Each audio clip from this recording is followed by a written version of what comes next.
What's up, everybody? We are live with the first Cop the Week show. Oh, God, it feels like forever, Steve, doesn't it? It feels like forever. It does, yeah. We missed out. Is there only 1 week you missed out? Because you had some dental work done, didn't you, I think? I did, yeah. I had to get a tooth Preparing pulled those- out, and those like the fine big pussy gnashes. that I am, need the whole day to recover. Repairing those glorious gnashes. Don't call yourself a pushy, Craig. I'm someone who's scared to even go to the dentist. At least you went. It's all right, mate. It only took 2 years of aches and pains, and now I'm strolling around like I'm a double-hard bastard. Do you know what I mean? Strolling around the gaff. Giving it full McGregor. Shamefully, doing the Millie walk, the Vince McMahon walk, yeah? Nah, shamefully, I haven't been in like three years or maybe 4.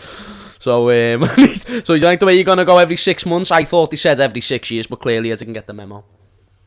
That's what you know what? We move on. We'll move on and we talk about football. And people are going to be wondering what on earth I'm smoking with the title of the stream tonight, because it's the potential for Liverpool to spend 270 odd million. Are you sure you didn't mean? Are you sure you didn't mean £2.73? Saw a tweet on that before. That was in the chat as well. And look, you can make that argument. I mean, I can see why people would go that way. Maybe we need to get the. And do you know what got me about that one? Actually, somebody said, James, that it was to get the digestives in, and I was thinking to myself, what type of posh digestives are we buying for 273? Oh, mate. No, hey, it's a great point. Are you going to wait? How much is a packet of digestives? I've got no idea. I mean, if we're going Tesco, you probably get them in England, I would say, for about 29p, maybe even cheaper. No way, man. They'll be I'll over, get them over here for about 30 cents in Tesco. they'll be, So no, surely they'll be over, A they'll be over a quid. digestive. Yeah. Over a quid. Tesco digestive. Now, we're not talking McVitie's here. We're not going. Do you know what I mean? We I don't don't know if all you live put- Steve's lifestyle. Do you know what I mean? You probably can't call them digestives then, can you? That'll be a McVitie only. I don't know, Steve. I don't know. I'm fairly sure you can get to. I mean, look, what are we? 2 minutes in and we're on grub. 2 minutes. That's all it took. Isn't it? 2 minutes. Oh, you love to see it. Right, quick question here for you, James, to get going. What film did you watch afterwards? Apparently, was the question. Because basically I had a situation today where like I found 20 minutes in my day where I was just doing nothing, and then I realised I had to plan a video for later, and while I'm planning videos I like to have something on in the background, whether it's music or a film. So I asked my story. Yeah. So anyway, back. So I asked my story. I need a film to watch. Ideally, a comedy film, maybe even a little bit of Adam Sandler. I was just needing something to spike my mood, just something to laugh at in the background. Anyway, I ended up watching. Forgot the name of it now, and I forgot the name of the lead actor. I will find out. It was Who else is in it? what. It was. That's the thing. Like, I'm not good with my actors, Steve. It's I'm having pretty big heavy. issues with the chat Was it here, Adam by the way, Sandler? because there's this 30p debate has been launched. Somebody needs to get on to Tesco.co.uk. I do think it's £1. I do. I'm like, if I had to put money on it, I would I'd say honestly it's put. At least a quid. Oh, there's no way. You can get Tesco digestives for 30p. I'm not having Yeah, it. but we're That's what talking I about do. digestives. We're talking about like McVitie's digestives here. No, aren't we? We're not Tesco talking called about, them like, digestives. No, That was it. no. It was Borat. It was some foreign fella, and he was like in How Kazakhstan. did you not remember Bora? How did you need to think I about forgot the name. Bora? No, I was thinking like what? It was like a small name, but then I don't know. I was thinking of Dorat or something, but then I didn't want to say it wrong. See, 65 cents there, Steve, for a Tesco 400 gram digestive. How can they biscuit. call them digestives? That's You know what I mean? interesting. Fair Yeah, play. yeah. They look Got him like in the some background, proper didn't they? cheesy digestives. Then I did give you a warning. Like they're the I'm making a cheesecake digestives. That's what I like to call them. Do you know what I mean? You're not eating them. They're How going many, into something how many else. cheesecakes have you made, Craig? A lot. Have you? A lot. Cheesecakes and banoffee are my forte now. I The love a daughter. cheese- Oh, my daughter, Steve. I love a She's- cheesecake. I love a she's cheesecake. decent at I haven't- baking, like, I haven't actually. got I haven't got a cheesecake. I haven't got a sweet tooth at all, but a cheesecake. I always have a cheesecake, Oh, I love you've got a cheesecake tooth. mate. I have got several cheesecake teeth. I'm trying to frantically figure out, gents, how we're going to segue from cheesecakes to Manscaped. It's not the easiest one. It's not the easiest transition. So the pleasure that the cheesecakes will give your tongue, Manscaped will pleasure your balls. Craig, take it away. Yes, as James was saying there, ladies and gentlemen, Christmas is indeed coming early, and at Christmas, what do? You get the cheesecakes in for the guests that are coming round. Also, you need to have presents in. If you're looking for a present for somebody, Steve, why not go to manscaped.com? Use our I discount can't think code. of any reason why you wouldn't. Do that. WFM20, 20% off and free shipping. Does Santa even offer free shipping? I don't know. You'll have to ask your parents.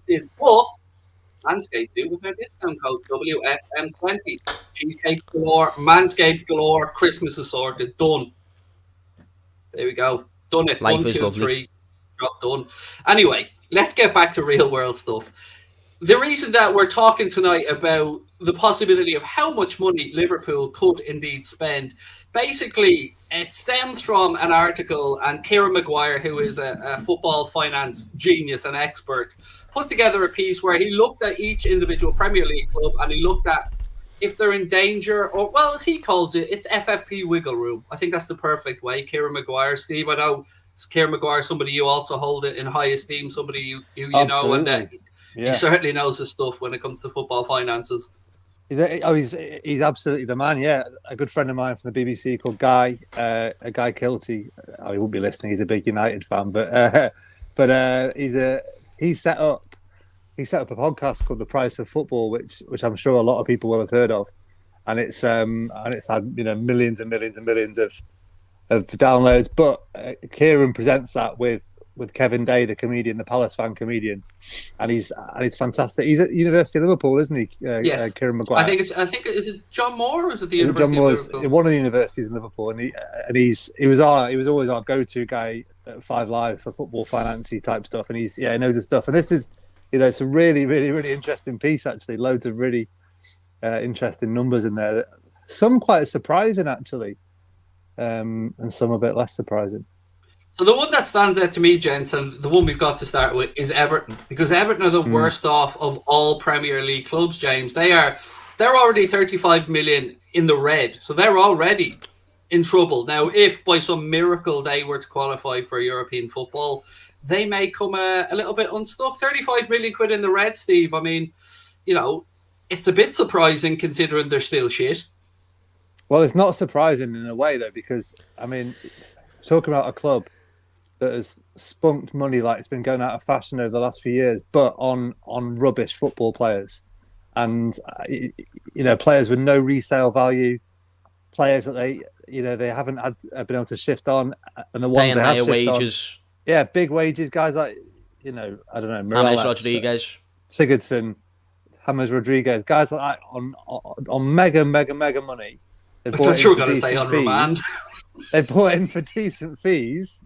And they can't give them away, and their model has just been completely unsustainable over the last few years, and that Kieran's research bears that out. I mean, at the other end, you've got Tottenham that could basically spend any amount that they would ever wish to do. Have a guess, James. James hasn't seen this, I don't think. Have a guess. How much can Spurs spend before they get into trouble with FFP? Emile James, Smith have Rowe a guess. scored. 200 mil. Double it. Fuck off. Yeah. Can he spend 400, yeah? £100 million before they get into any FFP issues. Now, the good news for us is we're the second highest on the list. How much can we spend? Steve, £273 million before FFP kicks in for us. How have Spurs got more than us when they spend more than us? It's not how much they have, it's how much they can possibly spend before FFP becomes an issue for them. It's not how much how is that dictated when they spend more? They're not in the Champions League as often as we are, and we spend less. There's a few different numbers Kieran worked off, and it's on all the expenditure from a football club. But one of the interesting charts that was part of the article was how much, I think it was how much of the spending is on wages and stuff, and City is like 95%, or is it how much of income goes out on wages? I don't know, whatever it is, but Tottenham was something like 55%, and City were 97%. So they're not spending much of what they're getting in. Their wage structure is really, really, really tight, and that gives them a lot of wiggle room. So I don't know. You'd have to ask a Tottenham fan whether that's a good thing or a bad thing, wouldn't you? Because they're probably looking at those tables thinking, well, it's all very well and good that we run nicely and sustainably, but we never win anything.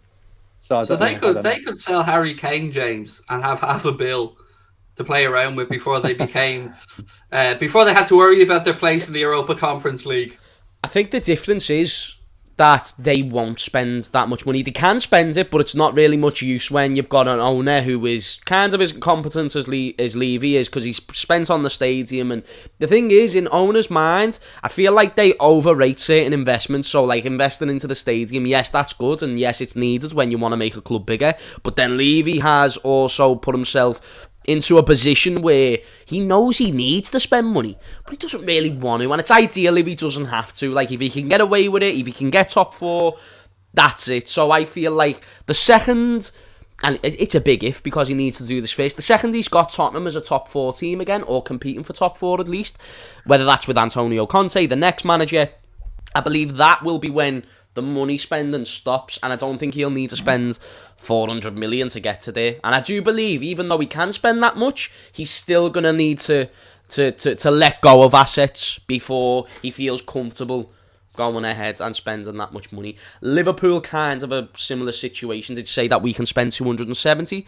So, yeah. Somebody said a bit of a clickbait title, but let me just retort that a little bit, because to some extent, I understand where you're coming from. It's not to say Liverpool will spend 273 million quid, but what it does suggest is that if our owners wanted to let the reins out a little bit and, you know, take on a small bit of debt, or maybe spend some of the money from the sale of the 11% that they sold, they could spend 270 million quid without incorporating wages, of course, as well, without us getting into FFP trouble, i.e. allowing us to still play in the Champions League each season. But it would of course, Steve, involve the club taking on some debt. Yeah, I mean, we're not talking about, we're not saying, are we, that they've got 273 million to sat in a bank account doing nothing they could turn around and spend tomorrow. Yeah, I don't think it's as simple as that, because obviously, you know, money in the stadium, all that kind of stuff, you know, the building work that's going to go on over the next few years, that all factors in as well. Tottenham have got this beautiful gleaming stadium that is making an absolute mint for them on match days, for example. And, you know, that kind of thing, that all contributes, doesn't it? So, yeah, it's not as simple. It's not clickbait, but I understand what they're saying, because it's not. Oh, yeah, so do I. That's why I was trying to clear it up. I don't understand it. The headline is that Liverpool can spend that much. It's a very different question. Will they spend that much? We're only informing people that they can spend, you know what I mean? Like, it's not that big an issue. We all know that we're not going to spend. They can spend that legally. But then, you know, United could spend, I think United are on there for something like 200 million, aren't they? Yeah, 243. The top 5 will be Spurs have 400 million to play around with regards to the FFP rules. Liverpool 273, United 243. Chelsea might surprise a few people at 241, and then Arsenal at 201. But I think what often goes unspoken about with Chelsea lads is they sold a lot of young up-and-coming players this summer and brought in a lot of money. They let a lot go out of the club. And even with City, people will be surprised how many players City can let go of. I think they let go of like a striker called Nemecha, who's only ever been in their academy, and then went out on loan for a season and sold him for 13 million. You look at Chelsea, Abraham, 20. How much was Abraham? Was he 20 million, 40 million? Yeah, something like that. Like in between that range, that's a lot of money for a player who's only really had 1 or 2 seasons of first-team football. It's kind of like Curtis Jones at Liverpool. That's the level of experience Tammy Abraham had, except I suppose he did have a full season up front for them. However, even outside of that, you know, over the seasons, how many players have they had out on loan? Like Victor Moses, I swear he's still out on loan for Chelsea, even to this day. Am I wrong, or did they have to change the rules because Chelsea had so many youth players out at like Vitesse Arnhem? Maybe. It really wouldn't surprise me. Vitesse is like their second team. Yeah, there's a lot of calls to change the rule. They had something like 50 players out on loan at one point. It was ridiculous. But yeah, fair play to them. They, you know, for all the criticism, they've you look at England tonight. Conor Gallagher's just Conor Gallagher, and he looks a really good young player. Billy Gilmore out at Norwich. Billy Gilmore. You know, if they don't make it, they got rid of Lamptey as well, another great fullback, because Reece James was there. Was Lamptey at Chelsea? Yeah, before Brighton. Yeah. Wow. He's quality as well. So they're going to sell these boys. They could sell Conor Gallagher tomorrow for 30 million, probably 20 or 30 million, couldn't they? Oh yeah, they've got a centre back in the French league. I don't know how to pronounce his name, but it's like Ge or something. It's like someone's just said it in the chat. G-E-E-H-I. I don't know if that's how you exactly spell it. No, he's at Palace. He's at Palace. Oh, is he? Oh no, Sarr, someone, this young centre back they bought last season, or is he in the first team now? He's in the first. He was on loan. And they have Livramento as well at Palace, or not at Palace, it's at Southampton. Sorry. Yeah. They got a lot of good young players, and so it's kind of working for them because with FFP it all kind of works. Like that's the way you want to run your club. That's the way you want to run your club. Looking at your players in other teams as well. Jamrock always puts up some good comments, and this is kind of what Steve was alluding to as well. One of the reasons we can spend that much is because the money that gets spent on what's called capital expenditure, so whether that be the stadium, the training ground, that doesn't count against FFP. So you can spend that money at will because UEFA and FIFA look at it that you are improving the overall brand, your club, you're building a stadium, making it bigger. So that cost doesn't go against FFP, but it is still a real cost that the clubs have to bear. So, do keep that in mind. A couple of other ones in there before we move on to talk about players' peak and what ages they peak at. A few surprise ones in there. I mean, Man City only have about 84 million, Steve, to play around with, which, I think that's, I would say that they should be up there with Everton in my eyes with regards to the real numbers. But that is amazing, isn't it? But then they let a lot out of the club, though. Yeah, that's what I mean. Pep made the point when they signed Grealish, didn't they? They got something like 50 or 60 million quid in the summer for selling, like you say, Nemecha and people like that. It's a Grealish only cost them 30 mil, and they can easily, that's easily affordable in it with whatever. Let's not get into City and FFP because it's very complicated, that, isn't it? But it's probably why they're thinking on letting go Sterling as well, to someone like Sterling, whether it's Sterling, Bernardo Silva, whoever they let go, they're going to be getting about 50, 60 million for that player anyway. Therefore, they're going to be and huge wages off the bill. Even Aguero, even though he was free, they're letting go of some serious wages. So when you put all that into a factor, they're going to have more money to spend. So they're not in a terrible position. Everton doesn't surprise me because, as we said before, they pay extortionate wages and made many bad decisions. And there's a difference with owners with money and dumb owners with money. So, for example, Man United, they've got dumb owners with money. They've spent hundreds of million in the summer, but Sancho's on the bench, Van der Beek's on the bench.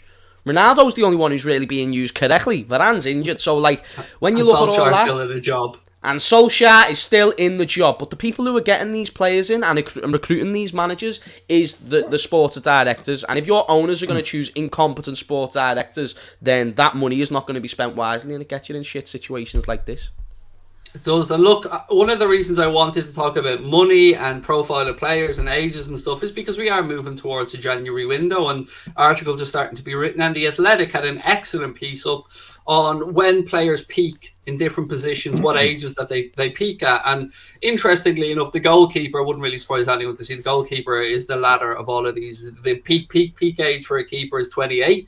They still play at a higher level after that, but they reckon that 28 for a goalkeeper is where they peak. But the one that I want to really talk about are central midfielders and attackers, because I think they're the ones most prevalent to Liverpool at this moment in time. So a striker, as an example, or an central attacking midfielder, a striker, they reckon 27 is peak. And you can still, of course, have outliers like that, like Mohamed Salah, Lionel Messi, players that will go on into their early to mid-30s. But I think on that, it's a good jumping off point, Steve, for a conversation around the refreshing of the attacking players at the club, because around 26, 27 seems to be the prime peak age. And I mean, that's when they're at the height of their powers. Obviously, a few years either side of that, you'd have a build-up and a bit of a wane off, but still 27 seems to be the peak. So at what point then do we really look at the fact that we've got 3 forwards who are heading for 30 years of age? I wonder if this is... We talked about this the other week. I feel we're a little bit preoccupied with age. Look at Italy. Dzeko goes to Italy, and he still gets another 2 or 3 years. When we think he's finished over here and he's flourishing with Roma and now with Inter Milan, and I think we put a little bit too much stock on age, and I'm surprised with the keeper one as well. I'd have said keepers maybe 29, 30. You don't That was my surprise as well. My initial instinct, I thought 30 would have been prime for a goalkeeper. I would have thought so. But come back to your question. I mean, we talked about it the other week, didn't we? It's a problem. Is it a problem? It's a challenge for them, isn't it? Because they do need to be, if not replaced, then we talked about. Or I talked about it was the Australian cricket team going back a few years. The great Australian cricket team with Shane Warne and Glenn McGrath and people like that. They let them all retire together, and then the next 4 or 5 years were a mess, like an absolute mess. And whereas the All Black, you look at the All Blacks New Zealand rugby team, they're always integrated. The ones we just battered at the weekend. That New Zealand All Black team. The ones that you boys beat at the weekend, but they're constantly evolving. They've always got debutants. They've always got new players coming in and out. And it's a real challenge, isn't it? Fergie was phenomenal at it, wasn't he? He knew exactly when a player was just on the peak and about to go over the other side. He knew that was the time to get rid, and he's very good at replenishing the side. And it's a big challenge coming up, I think. Do you know what I think about peaks? I think they're bollocks. I think it's bollocks. Talking about who is good at what age. Everyone has different. Everyone has one. No, everyone has a peak. That's not what I'm trying to dispute. But the age of when it comes, that's bollocks. Like Michael Owen had his peak when he was younger. Wayne Rooney was great throughout his whole career, but his peak was really when he was a younger player. Averages. These are, of course, averages. I mean, do you know what shocked me, gents? Midfield really shocked me, particularly when we look at ours. The central midfielder or the attacking midfielder, if we were to combine them, the average age for a peak is 25 and a half years. 25 and a half is peak because of, obviously, the demands on the body of that role. But as Steve has rightly pointed out, looking at the Italian team as well, I would argue that there were some midfielders like Pirlo, as an example, who really only became and Gary McAllister, another great example, got a little bit further back. So to think Modric won the Ballon d'Or at like 35. This is average. For me, 25 just seemed really young. But I'm sure there's loads of play. But you know what though? Like I think even averages, like what is an average? Like I think you look at the average attacker. Neymar, he was at his peak at Barcelona. You probably wouldn't say he's at his peak no more. Modric, another example. Vardy, another player who's like 35 and came into his peak late. I think peak is just, we think the way it should go is when you're a youngster, you've got to learn the mental side, but you've got kind of the ability. And then over time you'll improve your game. Then when you get to about 24 to 28 there, your prime years, because you've still got you're in your 20s and you've got your physical shape.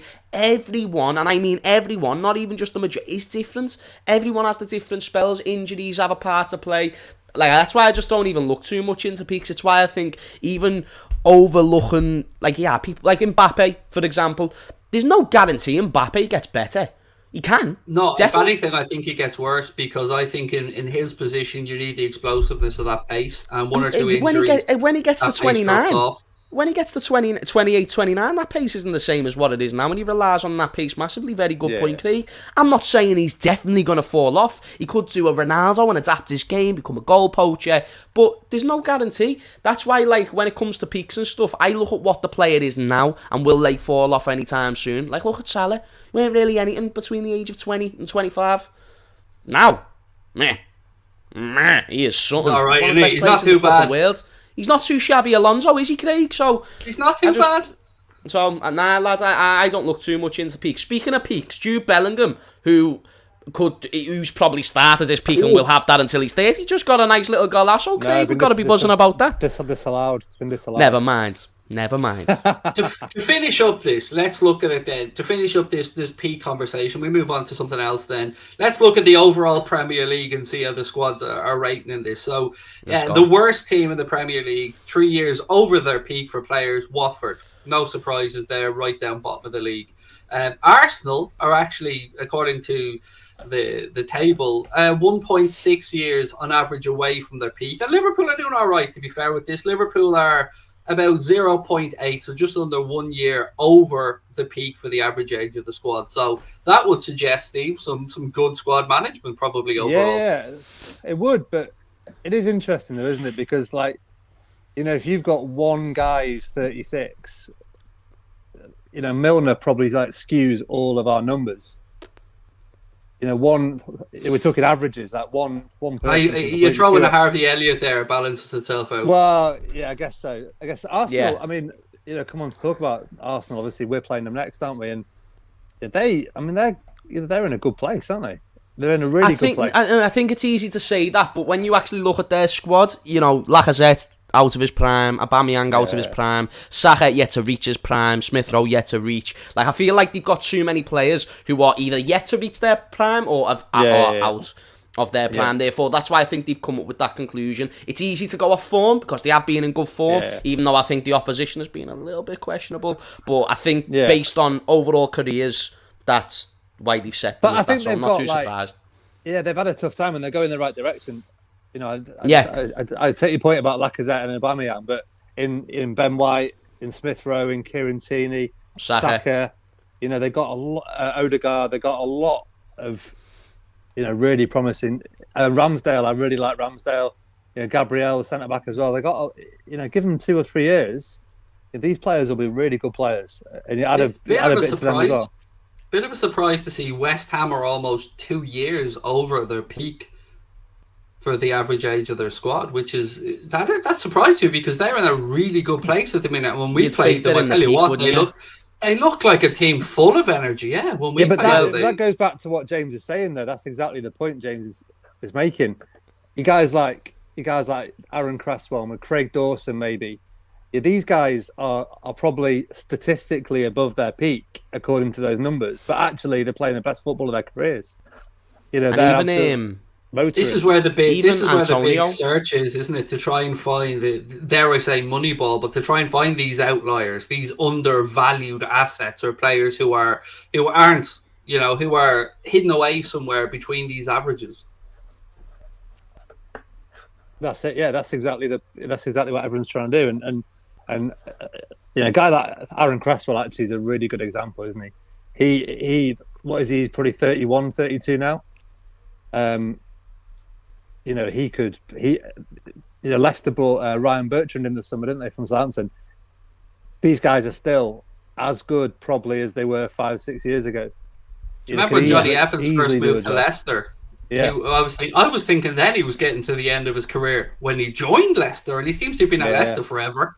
And he seems to be getting better at Leicester. Like, he got better at Leicester, and now he's kind of like more on the decline. But he was like, when he first joined, he was doing a great job. He obviously got that own goal against us, which was hilarious. That being said, I think with us, I'm not too surprised to see that we're so high though, because I do think we've got a lot of players who are comfortably in their prime. Alisson, Robbo, Van Dijk, Fabinho, Salah, Mane, Firmino. These are players who are either in their prime or on the other side of that hill. And then you've got the odd player like Harvey Elliott, Curtis Jones, who are still yet to reach that peak. So, great to see Harvey James out doing bits today, running around Kirby. Great to see him. Oh, it's lovely, lad. It's good to see him. Just like you said, recovering well, having a good attitude, always posting on social media. Because I think even though social media shouldn't look too much into it, he runs his own social media account, and if he's posting regularly, like, listen, look, I'm ready for this. He's had that attitude since minute one, which you've got to have. But even for a youngster like that, it's impressive because it must be so easy for someone with so lack of life experience, let alone a football experience, to experience a significant injury like that and still sit back and be like, nah, I'm going to come back. But any normal average teenager will sit there and be like, fuck, just got into the first team, starting over Thiago Alcantara, for fuck's sake, doing bits, everyone was loving me, and then now I've messed it up because of this injury. But he had the right attitude from the second he got injured, by the way. He was clapping the fans off, and even whatnot, went off the pitch. Remember, he gave the shirt gave the kid his shirt. He's the calm man in a storm, and that's why I think he's going to have a great career. He's not going to overthink his circumstances, and best believe Harvey Elliott's come under a lot of scrutiny. People don't give him credit. Oh shit. On that seems like a very good point. I brought up a stat earlier on to just show how well Tsimikas played, by the way, for Greece against, I think it was Kosovo. Man of the match performance. 7 big chances created. Ridiculous, like. So, Boys, can I say something about Kostas? Apart from we all love him, go on. We love him very, very much, and he can have my babies and make them Greek. Otherwise, 6 games, 6 wins, 6 clean sheets for Liverpool this season. Yeah, look, I'm on board for him starting regardless of whether Robbo was fit or not against Arsenal. It's 10-0 and Trent has got about 9 assists. It's ridiculous. He's literally assisted the last 4, I think. He's shite, Steve. He can't defend. He's shite. You know what I mean? He's shite. He can't defend. It's Adam Wan-Bissaka's clear. Miles. Yeah, Jesus, Miles. Because he can actually slide tackle. You know what? Going back to the peak thing is a really interesting point about the length of time that people stay at their peak.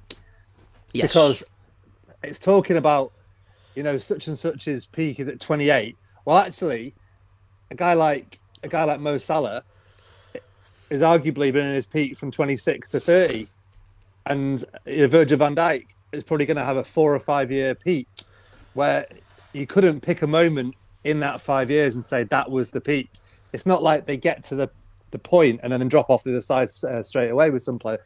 Some players do, don't they? But what interests me about that, Steve, is how can we equate that to wages and contracts? Do you know what I mean? Like, because I think we'd all agree that players tend to get the biggest contracts at the end of the careers most of the time. That their last contract is quite often age 30-ish, biggest contract of their career. It's when they've proved their value, isn't it? It's when they've proved. But their peak is probably the 4 years before that, according to the statistics. Well, maybe. Well, I understand the point. It's a good one, that, because I think. Sorry to interrupt you as well, Steve. I don't know if you're right. It's just because that's really got me brain thinking. Like, for example, Van Dijk, who's just been given a new contract. I thought I could hear the cogs turning. Have we seen his peak yet? Probably, and that's fine, because even a out of peak Van Dijk is still very good. He's probably at it. He's probably at it still, and he's on a plateau where his peak started 2 or 3 years ago, and he's going to hopefully be at his peak for. But that's his another physical. 2 years. But his mental peak will increase as he plays more football. So there's no way up. Do you know what I mean? Like, he'll be on the other side of that hill. Like, for example, Messi. People can say that he's been at the peak for 15 years. Not really true. He had his. I say Messi's peak came between 2010 and 15. Like, his peak, like where he was at his best. And again, Messi, outside of his best, is still like the best player in the world, or there and thereabouts, always. But it doesn't mean that way in his peak. So it just depends how you look at it. Yes, their peak can be judged, but if they're still really, really good after their contract, plus what they've done for your team, because that's got to be a factor. If they've won you a Champions League and a Premier League, it's nice to accommodate your players. Prime example. Part of what you're paying James Milner is not obviously just because of his playing ability. It's because of what he brings to the dressing room, to the club, the ethos that he installs in the younger players. But when James Milner is 40 and still at the club, and let's say he starts putting in, no offence, Mark Noble type performances, where you can see a clear decline on the player, he doesn't really add much to the squad besides maybe a penalty or two. That's when I'd say, right, no new contracts, no wage increase. You've gave him his wage increases. You've gave him the loyalty and whatnot. Go and either play for another club, or when you retire, you can be like a representative of the team or whatever. That's when I think you cut ties. But for Van Dijk, for example, let's say we give him a new contract next season, which obviously won't happen because he's just got one. He's had his peak. He's still got a bit more of his peak, but also of what he's done. So when you add all them things together, you can give him the same contract as you just have, instead of increasing. It's very intriguing. It's very interesting to me, because I guess a lot of this will depend on what each manager and each club assigns a value to. Is it experience? Is it freshness? Is it how injury prone they aren't? As an example, like, it is fascinating, and there's no calculation, Steve, to say that anything is ever 100% right or not right. There is always an inherent gamble, which is what makes football so beautiful. Yeah, this is why football, you can't really judge on numbers alone, can you? I mean, I know that our recruitment, I know the last few years is based on a lot of numbers, a lot of data and stuff, but so much is about personality, and so much is about the desire of a player to stay fit. Look at James Milner. That's been the reason he's still at the top level. Isn't because he's a midfielder and they peak at a certain level and they go down at a certain rate, whatever. It's because he's different, because he's decided to stay fit, he look after himself, stay off the booze, stick to the Ribena, and he's made that decision. So that's why his his peak probably lasted, a lot more years than some others. He has more peaks than the Alps. Exactly. He arguably, maybe I haven't seen so much of this season, but last season perhaps he played as well as he's played. Certainly his time with us. Maybe even 2-3 years before that. So it's a funny one. This, I understand what they're getting at, but there's a lot that goes into assessing a player, isn't there? And saying like where their peak is in their career, because it's going to be so different with the player's mentality, the circumstances around injuries, how fortunate they are, different managers they've played for. You could argue that if Mo Salah had joined another club, would he have reached this peak now, or would he have peaked? Yeah, like would he became as good as a player as he did? Would his peak have been when he was at Roma? Would he have not gone as well if he hadn't had a manager that had developed in the way that Klopp has? Let's segue this all together then and talk about the gentleman who's ultimately going to be responsible for a lot of this, and that is Julian Ward, who of course is going to be taken over at the end of the season from Michael Edwards, who has done an absolutely phenomenal job at the football club, and I'm sure will have no shortage of offers. But gents, a big job for Julian Ward to come in after Michael Edwards. He's been shadowing him, recruitment, spent time at Manchester City, was time Liverpool. I think they're Portuguese and Spanish scout at one point as well. And somebody, I think I'm right, Steve, you might know this. I think he was involved initially in the setup of Prozone as well. It's a really interesting one. Michael Edwards, we talked about the numbers and how much wiggle room we've got in FFP and stuff. A lot of that comes back to getting 20 million for Dom Solanke, getting 20 million for Jordan Ibe, getting 10 million for Brad Smith a few years ago. I automatically think of the Hamburglar with a mask on every time I think honestly, of those type of transfer fees.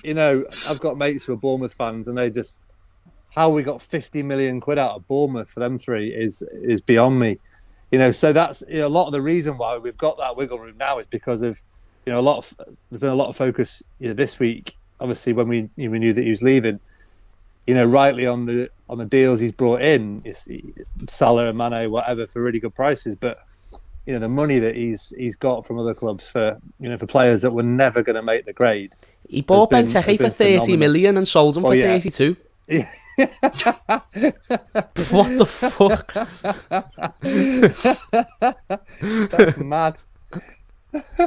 How crazy is that? That's insane. Yeah. That is insane. Like, even Julian Ward, the only way he's as good as Michael Edwards if he's as good with his words, because the way you get around in this world, in any conversation, whether you're selling yourself or you're selling a player or you're selling a product, the way you get across is the way you verbalise that product, the way you sell it with your words. And that's why they say sometimes it's better to speak less and think more, and I think that's what Michael Edwards does. So I have faith in Julian Ward every day of the week. I have faith in him because he's worked within the same hierarchy. I'd rather have someone who is known to the club opposed to some fella that we don't know nothing about and whether he's actually going to be good or not, and getting just a completely new system in place.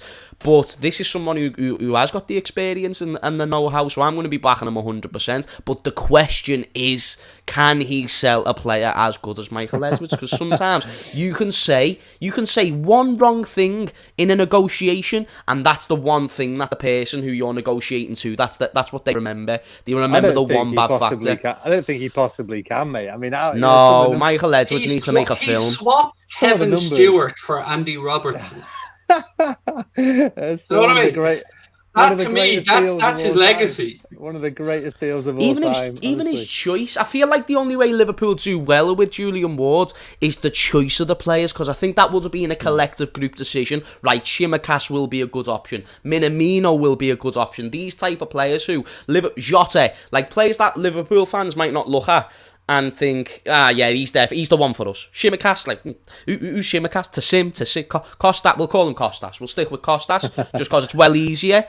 But that's the one thing I think we'll be okay with. The difference is, say if we really want a Haaland before he becomes Haaland, but we want to buy him, I think Michael Edwards would be much better in that circumstance than Julian Ward, or even Adeyemi, for example.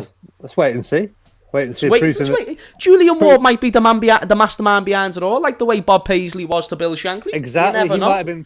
James, I've sorted it out from day one on the job. He comes in, memo, letter on desk, buy Jude Bellingham. Solved. But buy him, and then he's in our good books permanently. You know what I mean? He can't do anything wrong then. So, it doesn't matter what else he does. On this one, though, look, there's loads and loads of gossip, and one of the stories that caught my eye this week is, well, I say one of them, I'm going to start doing Javi Watch, because Barcelona, Steve, have been linked with everybody this week. I mean, we've had a week where basically Barcelona have been linked with Mohamed Salah, and we've been linked with signing Eden Hazard from Real Madrid. I mean, make sense of that. It just makes no sense. Is the one you were going to talk about Thiago, though? The link with Thiago? Thiago linked back as well, that's an interesting one. It's a very interesting one, because I don't know how I feel about that. I feel terrible about it, because I love him. Watching him play football is an erotic experience. He is sensational. But then you put yourself in his shoes for a second, and it probably makes a bit more sense. At the age he is, it probably hasn't gone. We love him when he plays, but it probably hasn't gone as well as he might have done. He's got a young family. That's what I mean. That's why I don't know how I feel about it, because if you look at it from a financial aspect, it's basically what was it, 5 million up front and then 5 million a season. So we still owe, let's say, the guts of 15 million quid for Thiago Alcantara. So that would be 15 million quid that would be moved off the balance sheet. And look, there has to be a conversation around the injury-prone nature of our midfield and the age of our midfield, whether that be Henderson, Oxlade-Chamberlain, Naby Keita from an injury perspective. That's why I'm saying I don't know how I feel about it, because of course nobody wants to lose Thiago. I don't want him to go. I also don't want Thiago playing 12 games a season. I'd be really surprised if Liverpool even entertained it, after a year. And Thiago and Barca and everyone. The only reason why I think this makes somewhat sense is that maybe Xavi likes the style of play. But then let's break it down. They've got Frankie de Jong, who's a very similar style player to Thiago.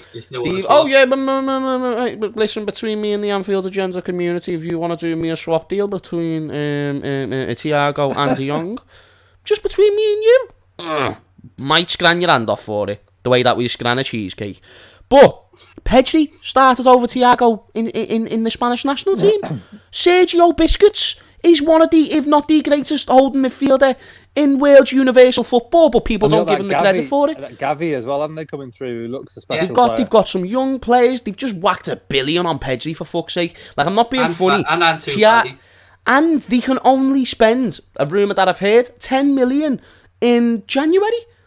These are in some, Mohamed Salah somehow, and they think they're getting Mohamed Salah, Thiago Alcantara, and bear in mind, I don't know about you boys, there's two questions I'd like to ask. First off, how much would Thiago be sold for? Because we bought him for 20 to 25 million, yet that was because he was on the last year of his contract, if I'm not mistaken. So that was a cut price. If we were to sell Thiago with a good few years left on his deal, ignore his time at Liverpool. If you go off the profile of player, you're looking at 50 million, which Barcelona are not going to be able to pay at the moment. They might pay it if they could, but they can't pay it. And the next question is, do you think Thiago, yes or no, has been a flop? No, absolutely not. Too early to say. And that's why. It isn't too early to say. And I think he's had more good games than bad games. The last 10 games of last season, when we needed to win them, he was brilliant. Who was man of the match in probably 8 of them? Like, he was. People forget that though, Steve. People forget that. And it's the same when Trent defends well. It's the exact same. Do you know when Trent defends well? It's the exact same energy. They won't give the credit for it. They'll only remember the opening 4 or 5 games where Thiago was getting yellow cards every single game, coming in with an anger issue. Absolutely bossed. Those last 10 games, he bossed them. He tears kids, lad. He's fucking boss. He makes everyone look like man-childs. Because he knows what he's going to do 20 seconds before you do. Yeah. Because he's already scanned the pitch. He knows where players are. He knows where they're going to be. That's the difference of a good player and a decent player. I'm not asked how much you can do a step over. I really do not give a shiny shite. It's why I don't put, like Neymar in the elites, like with the Messi, because he's got the ability. Ability-wise, he's there with Messi and whatnot, but in terms of being able to scan the pitch, even like when I've played my first year of Sunday League football, the best players was the ones who could read the game. The ones who would know where other people would be. That's the difference. And Thiago is that player and more. It's why I crave the trio of Fabinho, Thiago and Henderson, give Henderson the licence to go forward. Give Fabinho the role to sit back and do what he does best, getting you from A to B, but then let Thiago pull the strings. Is that the best midfield three in our heads? Because I have to, if I'm being really honest here, I thought about this last night after I finished the stream, and I sat here and my initial instinct was exactly like James, Fabinho, Thiago, Henderson. But the more I think about it, I'm swapping Henderson for Elliott in my best midfield three if they're all fit. And Henderson doesn't get out for Thiago for me. Well, that's the team Henderson they played. Doesn't get out for Thiago. Isn't that the midfield they played against Leeds? No, when we were fully fit at the start of the season, the midfield was Elliott, Henderson, and Fabinho. No, Thiago played against Elliott, and Thiago played against Leeds. He might have because probably everyone before the game was going, "Oh, this game will be too fast for Thiago." And actually, because I don't like Henderson on the left, gents. I don't like him on the left. No, Thiago goes on the left. Henderson in the genie role, but he plays different. But I mean, that's where he will play. Henderson goes on the right as the more advanced midfielder, because we've been seeing Henderson in the Houlden role with Fabinho out or whatever it may be, covering Trent. Seen him on the left, if you give him the license, when Elliott was on the right, and I did like it. Dead strange. He is better on the right. I'll give you that one. But Elliott. That game against Leeds, Thiago came in, and the chat before the game was like, Leeds play too quickly. They're going to be too fast for him. They're going to be too. Yeah. And then everybody seems to be forgetting that Thiago's been dealing with that for 10 years, and he's been the best in the world. That's his bread and butter. For 10 years. Have Switzerland just fucked over Italy, by the way? They're 4-0 up here. Italy drew 0-0 with Northern Ireland. Does that put Switzerland through to the World Cup and Italy into a playoff? Because I think it was sure. A 2 or 3 goal swing. He missed a penalty, didn't he, Jorginho, the other day when they played Switzerland? Absolutely. Yeah, they just drew 0-0 there with Northern Ireland. Such an overrated player, Jorginho. Oh my word! Don't get me started, mate. That's a whole but it's disgusting. The fact it's that Jorginho's being mentioned more than when, Salah. It's that Sarri ball bollocks when he came from Napoli and he came in and everybody thought that he was God's gift. He's a decent player, but I'd take N'Golo Kante all day long.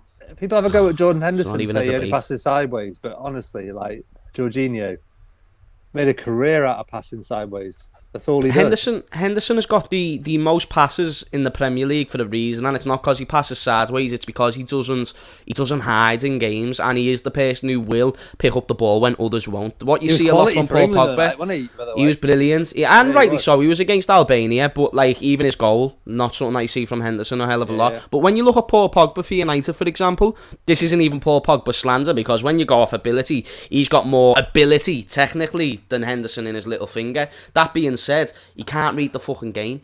He can't. He's not someone who he can read the game, but he makes reckless decisions. Henderson, his decision making is flawless, near enough. He always tends to make the right pass, even if he doesn't make the pass. The idea was correct. He knows when to fill in for certain players. This is why I wouldn't remove Henderson out the team, because what he brings overall. Because I've said it always about Henderson, he's not world class at any one thing. He's not a world class passer, he's not a world class shooter, but he is decent. He's good at everything, and his reading of the game is elite. He never stops talking, and I mean that in a complimentary way. He's always shut the fuck up. He's eight out of 10 every single match. Jordan Henderson. A fact, and Paul Pogba, swings from a 4 to a 10, and then back to a 4 again the next week. Yeah, and like you can't build a team on a guy that goes from a 4 to a 10. 100%. You might have a couple of players, like your enigmas. He's picking up a lot of knocks as well, Pogba. But you got your 8 out of 10s. They win your Premier Leagues.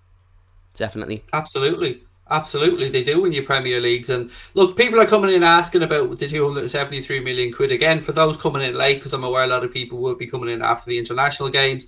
The reason the 273 million quid was mentioned is that's the amount that Liverpool could spend in theory before FFP becomes an issue for the club. Spurs would be the top of the list with 400 million that they could spend. At the other end of the scale, as we discussed at the start, Everton screwed, 35 million quid already in trouble, and long may it continue. But look, gents, what do we want to talk about for the last 15 minutes or so? Because just to clarify on the point that Craig's just made, we can spend that much, but we're only going to spend £2.73 of it. Sorry, Craig. Loads of digestives, hey, mate. You can get loads of digestives. You boys may have already talked about this on other streams, but I'm interested to know what you think about Stevie and Aston Villa. Well, do Great you want me to move start for off, everybody. Or- Yeah, I think. Yeah, go on, mate. Look, long story short. obviously, completely can understand Rangers fans being heartbroken about losing Steven Gerrard. So we move from that to Villa. Villa fans, your initial instinct would probably be, well, this is a placeholder job maybe for Steven Gerrard. If Liverpool come calling, he's going. But my argument is, if Steven Gerrard does what he'll need to do to get the Liverpool job, which is put Villa top half of the table, then into European place, then he will have left the club in a better position anyway. If he does go to Liverpool, therefore it's win-win. That's the way I look at it. And I don't think Steven Gerrard is going to give anything less than 100%. I love the backroom staff he's bringing in with them. And I just think it's a good move that he couldn't turn down to a very, very, very good club.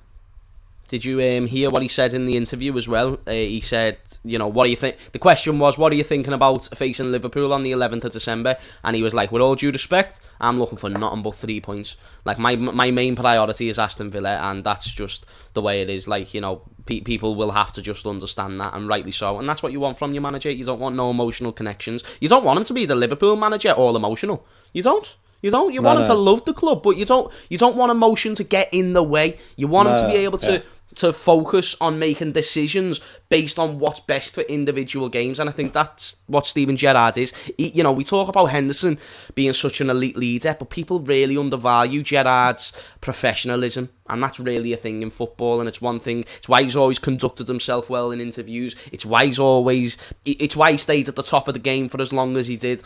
Or even when he finished at Liverpool, he was still one of our best players in the team. No doubt about it. 13-14, even the season where we were shit, he was still one of our better players.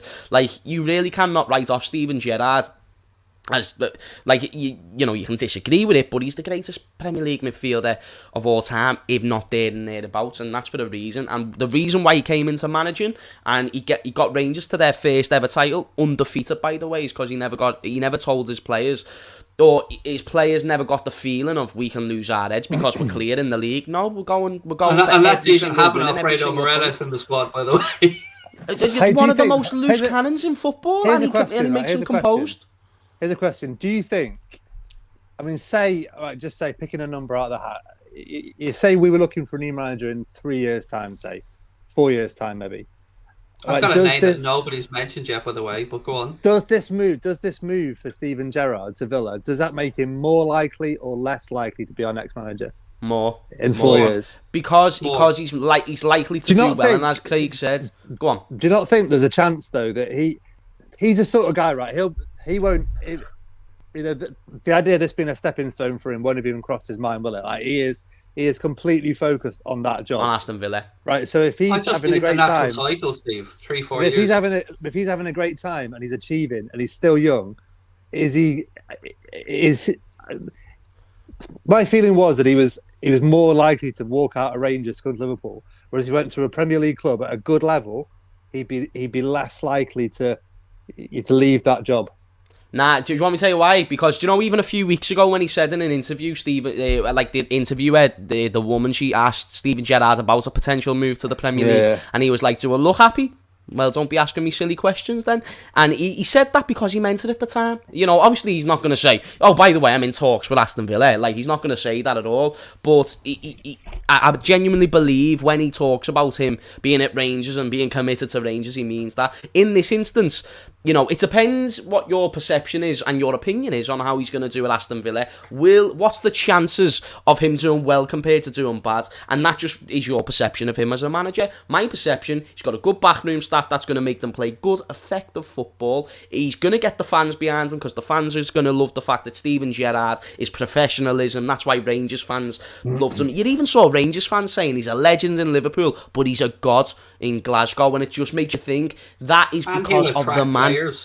That and he will attract players, the Jude Bellinghams and stuff like that. But Steve, just to answer your question, it will be the next step up, like it was from Rangers doing the Invincibles, but still had unfinished business. But it was still the right step up to finally get a move to the Premier League and you've proven you can do it in the Scottish League. You've just won it undefeated. Can you now do it in an Aston Villa side? Can you make them a European prospect, which will be their ambitions? If he does that, it will only be that natural competitive element in his mind. This is not Liverpool where he has an emotional connection and has to stay. He even thought about it in his playing career where he nearly joined Chelsea. Will that be the next best step? But emotion got in the way of that, and it worked out and it didn't work out in some people's eyes. But the point being is that he is a man who knows when to jump, and he will know that if he does well at Aston Villa over the next 3 seasons, he'll know when to jump, and Liverpool will be the next step. Mate of mine said to me today, he said, what do you reckon though? He said, what do you think success for Villa is going to look like over the next 3 or 4 years, right? Because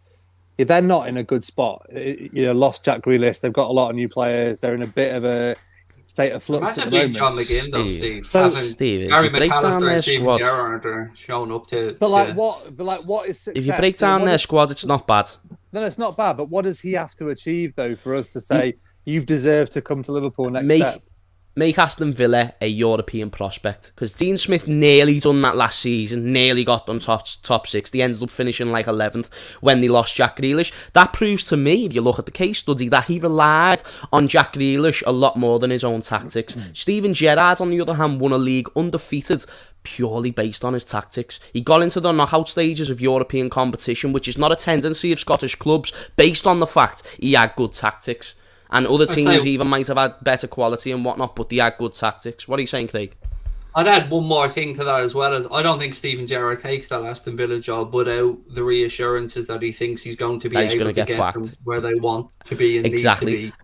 And Steve, even look at the players at Rangers in comparison to Aston Villa. They have Ryan Kent, made him a much better player, and then now he's got Leon Bailey. He's got Morelos. And perhaps Ryan Kent at Villa as well. They're talking, aren't they? Maybe, and then even Morelos at Rangers. Now he's got Danny Ings. Oh, and Ollie Watkins, by the way. Then you've got a crunching midfielder who's going to win you tackles and make you progressive. John McGinn. Look at a solid defence. How do you make your defenders solid? Matt Targett, good fullback. Tyrone Mings, good centre-back. Konza, another good centre-back. A phenomenal goalkeeper in Emi Martinez. For when they have an off day, he's going to save you the day. Will the morale be up in that squad? Absolutely. Have they got the backroom staff to be able to push the team tactically? Absolutely, with Michael Beale. All this and more, I feel like Aston Villa are in a much better position than what they was under Dean Smith. I'm sort of playing devil's advocate a little bit, but I'm just kind of thinking it's quite... That's going to be a job for him. In 4 years' time, right? Last hypothetical question. In 4 years' time, Pep Linders is still the number 2. He's being as amazing as he is now. He'd have a pretty good shout in there, wouldn't he? Pep Linders. Well, do you know what, Steve? If you're asking me the question, would I rather Pep Linders or Steven Gerrard at that point in Pep Linders? Because like the Michael Edwards and Julian Ward situation, that's kind of what I was thinking. If I can have it as my choice, I wouldn't want to break the hierarchy. I'd want to do a Bob Paisley and Bill Shankly type thing, opposed to getting someone new, even if that someone is a club legend in Steven Gerrard. But if that's not an option, and the only option is Klopp goes, and so does Pep Linders, then therefore I'm open to the Steven Gerrard move if he's successful. And that's why it's a beautiful case study, because that's what it is, Steve, for us Liverpool fans at least. But you're allowed to ask these questions. Lads.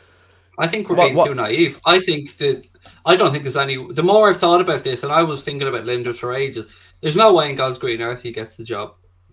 And I'll tell you why. Marketability and the attraction of players, because Nobody has any proof of Pep Linders being a successful manager. We know what a great coach he is. He had an ill-fated spell in Holland, which wasn't his fault. It's just a wrong move, wrong time. Came back to Liverpool. And I just don't think he has the if factor for all of the unsexy stuff that we're going to talk that we don't like to talk about as football fans. Right. But you're probably right. There's a name I want to throw into the mix who's starting to do his badges and doing his rounds and coaching, and that is Xabi Alonso. I think that's another name we should definitely keep an eye on for the future. Not for our job immediately, but another manager that's going to go. He's got. I mean, you just have to watch him as a player for 5 minutes, and you know he'll be a good manager because he thinks about the game. I don't know. I think he's. I love. I don't think the way that you feel about Sadio Mane, I feel about Xabi Alonso. Oh no, I love myself a bit of Xabi Alonso, lads. Don't you get me wrong. One more name. I'll chuck in one more name.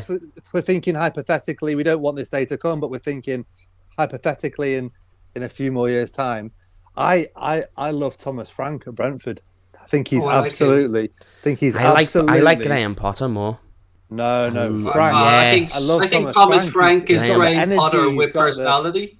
No, he's not though, because the difference between Graham Potter is he hasn't had the resources that Frank has had at Brentford. You know, when you look at Graham's squad and the way he's built that squad, it's built through literal like shit, and he makes players look really good. Like he knows how to get the best out of players' strongest attributes. Lamptey, Basuma. He hasn't had a striker for 4 seasons, for fuck's sake. Look what Thomas Frank got Brentford to do. But then look to what he's us done at since. Look at what they've done since. It's not been overly impressive. Do you know what I mean? We made a lot of mistakes in that game. I'm not saying the bad. I'm not saying the bad, and I'm not saying there's not room for improvement for Brentford. But if I had to say there's someone who's proven they can be a good manager at a team where they'll get there is an obvious answer to all of this.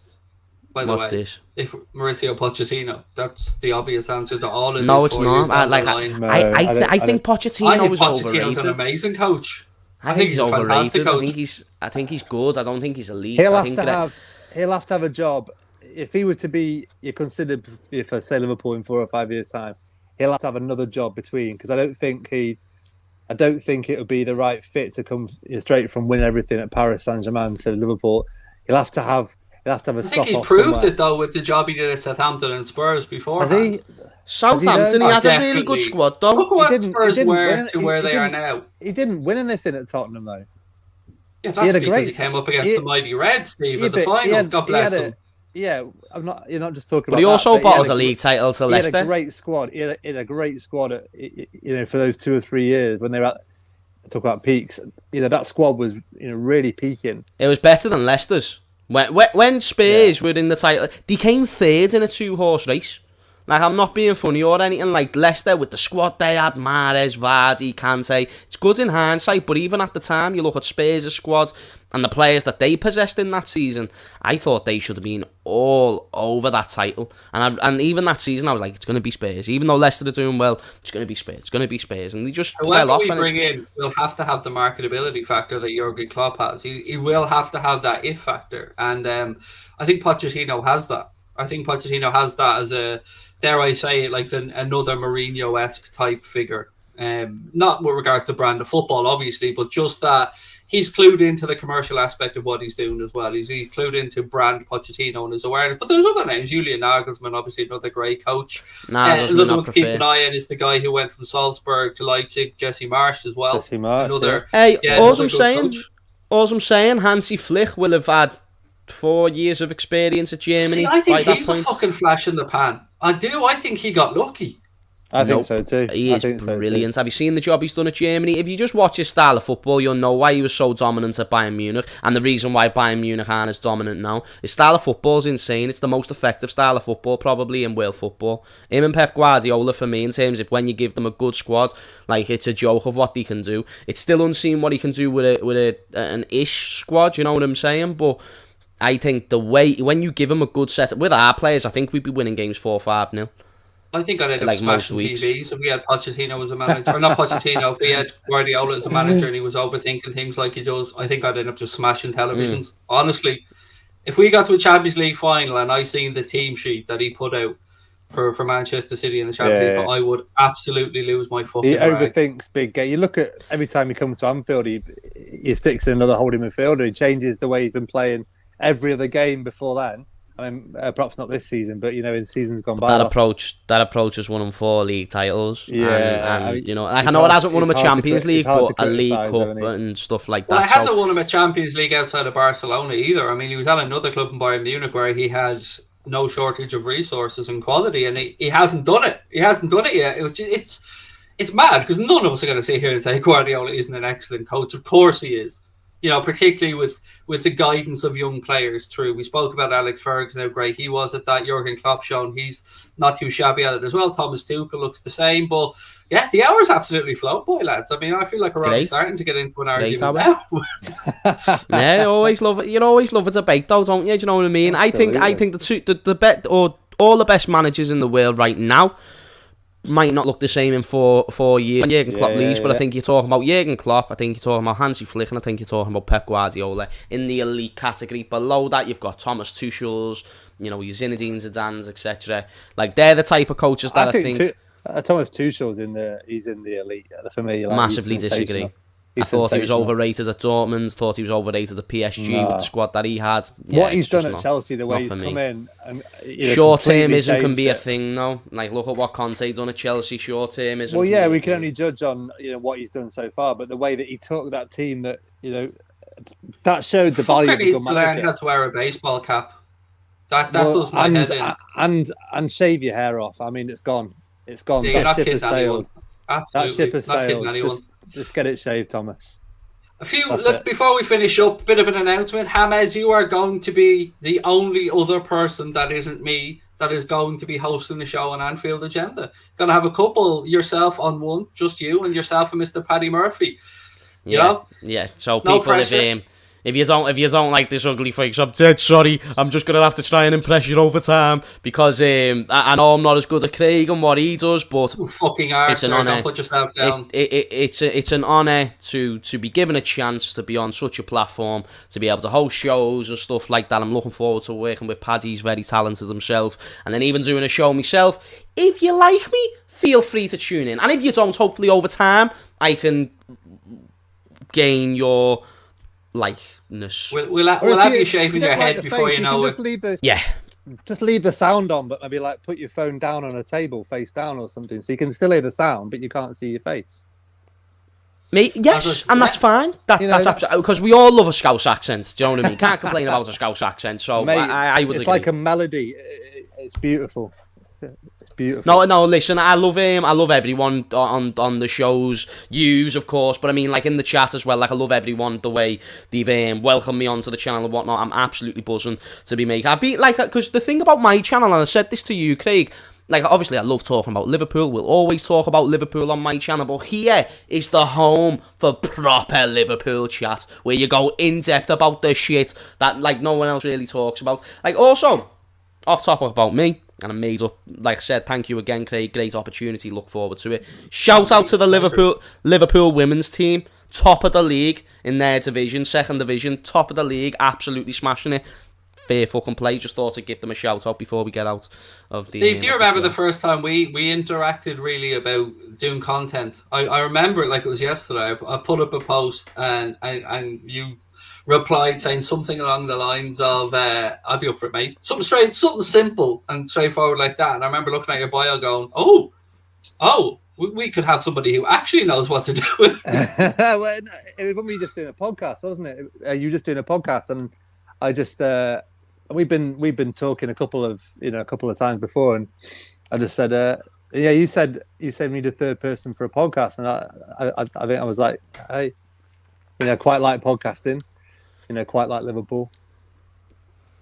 On a channel of crazy bastards as well. We need you, Steve.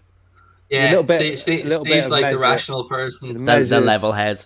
He's the one. Do you know when we go on a night out? Me and Craig are absolutely fucking fingered off our heads, off bevies, and then Steve's the one who saves us. He walks us home. Do you know what I mean? He's like, boys, come on. He's the one who's had one or two. I've only had one or two. I would love to say that was the case.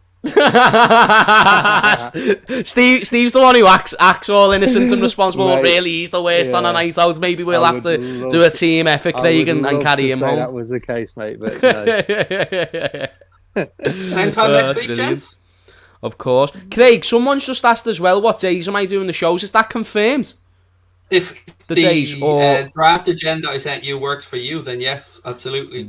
Yes, sound with me. So I don't know if we want to let them know when my face is going to be shown. Just grab it up now, 1 second. Let's do the damn thing. Just trying to find all the information on the WhatsApp. Where's Mr. Redmond? There he is. Right, so James will be Wednesday. He's doing the show with Paddy Murphy at 6 o'clock. Just the two of them. On Thursday, he'll be with myself and Jack Gill. And then on Friday, it's his first solo gig, 8:45, Mr. Redmond on his own. Your Friday night party starts with James. Have you got make sure that you're all nothing tuning better in. to do on a Friday night, James? I mean, you're in your early 20s. Are you early 20s?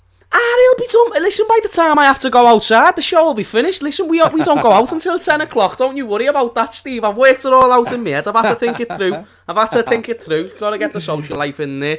Just know, when it gets... Luckily, it is a Friday and I'll have the weekends off, because if it was the next day, you'd see me hanging like this. You'd be at the game where we destroy Arsenal the next day, mate. So it'll be all good. Of course. And I'm looking forward Thank to it. God, Can't wait gents, to be it's back at over with Anfield. now. We can start looking towards the weekend and knowing that the Reds are back in action and the little Champions League game on the Wednesday after that as well. You love to see it. Ladies and gentlemen, it's been an absolute pleasure catching up with Mr. Redmond, catching up with Mr. Bland, and of course, thank you to our sponsors, Manscaped. You can get 20% off and free shipping with our discount code WFM20. Thank you, gents, and I will see you, James, very soon, and I will see you, Steve, next week. And you know, See you best later. to your young man as well. I hope he has a nice week. Thank you, guys. Cheers, Bye-bye. mate. And don't, Steve, Namaste. don't go chewing on any forks before next week, right? Yes. If you're having a curry, don't get too excited. Don't go chewing on the fork.